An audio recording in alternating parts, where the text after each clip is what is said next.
ومن يعمل من الصالحات من ذكر أو أنثى وهو مؤمن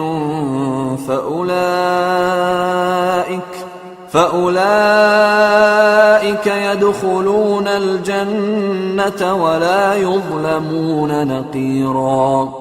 ومن يعمل من الصالحات، اور جس نے جو یا کون یعمل وہ عمل کرتا ہے یا کرے گا، من الصالحات، صالحہ کی جمع ہے صالحہ، من ذکرن، من سے ذکرن کسی مذکر سے، او انثی یا کسی مؤنث سے، کوئی مذکر یا مؤنث میں سے جو بھی، مردوں اور عورتوں میں سے جو بھی نیک عمل کرے گا،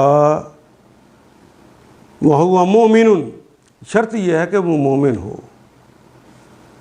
فَأُولَئِكَ، پس وہ سب لوگ، يَدْخُلُونَ، وہ داخل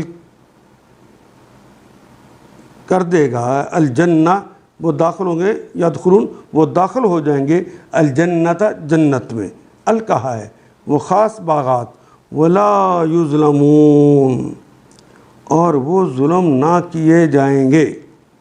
یہ پیسیوائز آ گیا، مجہول ہے کیونکہ پہلے کلمے کے اوپر پیش، تیسرے کے اوپر زبر آ گئی۔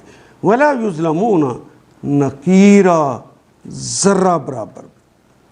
یہ گٹھلی کے درمیان جو تھوڑا سا گڑھا بنتا ہے، یہ کھجور کی گٹھلی کے درمیان، اتنا سا بھی ان پر ظلم نہ کیا جائے گا۔ ان آیات کو ایک دفعہ پھر تلاوت خود کیجیے، عربی و مبین پڑھتے ہوئے دیکھیے، کیا بات پوری اندر اتر رہی ہے؟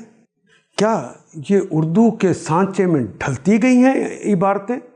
اگر بات سمجھ آنی شروع ہو گئی تو الحمدللہ یہی ہمارا ہدف ہے، اور یہ ہدف پورا ہو گیا۔